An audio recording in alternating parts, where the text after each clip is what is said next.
அஸ்ஸலாமு அலைக்கும் நண்பர்களே. காயல்பட்டினத்தில் ஞாயிற்றுக்கிழமை சண்டே ஸ்பெஷல் அப்படின்னு சொன்னாலே எல்லாருமே போகிற இடம் பீச்சு தாங்க. ஏன்னா அதை தவிர இங்கே வேறு எதுவும் இல்லை. அதனால் பீச்சு தான் இங்கே மிகப்பெரிய ஒரு ஸ்பாட் அப்படின்னே சொல்லலாம். வேறு எந்த ஊர்லேயும் பீச் நைட் நேரத்தில் போவீங்கன்னு எனக்கு தெரியல. ஆனால் இந்த ஊரில் நைட் நேரத்தில் போகிறதுங்கிறது நல்லா இருக்கும். ஜாலியாக நிறைய கடைகள் இருக்கும். அதுக்காகவும் அல்லது கொஞ்சம் நேரம் ரிலாக்ஸாக அந்த காற்று வாங்கிட்டு உட்காரலாம் அப்படிங்கிறதுக்காகவும் இருப்போம்.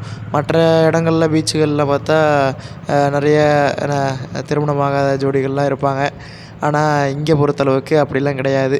ஃபுல் அண்ட் ஃபுல்லு ஃபேமிலியாக இருப்பாங்க. எந்த கூச்சல் குழப்பமும் அதெல்லாம் இருக்காது.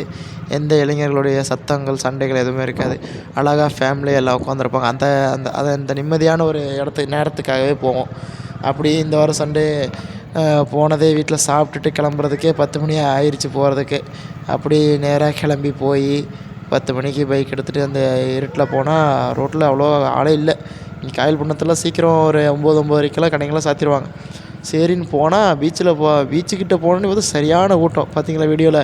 சரியான வண்டி கூட்டம், கடைங்க, இப்படி வேறு லெவலில் இருந்துச்சு மாசா. அப்போ சரின்னு சொல்லிட்டு அப்படியே நாங்கள் உள்ளே போயிட்டே இருந்தோம். உள்ளே போயிட்டு அப்படியே பைக் ஒரு ஸ்டார்டிங்கில் போய் நிறுத்தினா செம்ம கூட்டம் ரஷ்ஷு சொல்லப்போனால். ரொம்ப அதாவது நார்மல் டேஸில் இவ்வளோ கூட்டங்கிறது நம்ம அதிகமாக போய் பார்க்குறதில்ல. ஆனால் சண்டே எப்போவுமே இந்த கூட்டம் வரும்.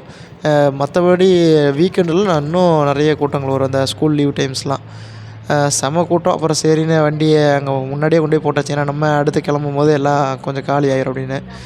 அதனால் இதுக்கு மேலே கூட்டம் வராது 10 மணிங்கும்போது. உள்ளே போய் பார்த்தா என்ட்ரன்ஸ்லேயே ஒரு பெரிய ஆர்ச் இருக்கும். அடுத்த லெஃப்ட் சைடில் பார்த்தீங்கன்னா ஒரு ஆவின் பாலகம் இருக்கும். ஆவின் பூத்து. அங்கே வந்து ஐஸ்கிரீம்லாம் விதவிதமாக கிடைக்கும். சூப்பராக இருக்கும் ஐஸ்கிரீம் அங்கே. அதாவது நம்ம கேள்விப்படாத சில ஃப்ளேவர்லலாம் ஐஸ்கிரீம் இருக்கும். நல்லாயிருக்கும். அதுக்கு பின்னாடி பார்த்தா ஒரு ஃபுட்பால் கிரவுண்டில் அழகாக ஒரு டிவி மாதிரி பெரிய இதாக வச்சுருப்பாங்க. அதில் நிறைய விளம்பரங்கள்லாம் ஓடிட்டுருக்கும். சில லீவ் டைம்லலாம் அந்த டிவியில் வந்து இது ஃபுட்பால் மேட்ச்லாம் நடக்கும்போது ஃபுட்பால் மேட்ச்லாம் போடுவாங்க. இந்த ஃபிஃபா வேர்ல்டு கப் நடந்துச்சு அதெல்லாம் போடுவாங்க. நைட்டெல்லாம் பசங்க உட்காந்து அப்படியே பார்த்துட்டு இருப்பாங்க அந்த மேட்ச்சை. அதுவும் எல்லாம் நல்லா இருக்கும்.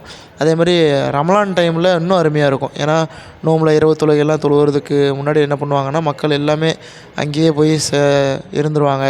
ஜாலியாக இருக்கும். நல்லா என்ஜாய் பண்ணிகிட்ருப்பாங்க. அதே மாதிரி அங்கே ஒரு ட்வின்ஸு 2 குழந்தைங்கள ஒருத்தவங்க கூப்பிட்டு வந்தாங்க. அதையும் பார்க்குறதுக்கு ரொம்ப அழகாக இருந்துச்சு. கொஞ்சம் நேரம் அந்த குழந்தைங்க பின்னாடி அப்படியே ரசிச்சுட்டு போயிட்டு அப்புறம் கொஞ்சம் நேரம் போய் அப்படியே ஃபேமிலியோடு கொஞ்சம் நேரம் அப்படியே அந்த பீச்சில் மண்ணில் ஒரு ஓரமாக உட்காந்துட்டு அப்படியே என்ஜாய் பண்ணிகிட்டு இருந்தோம்.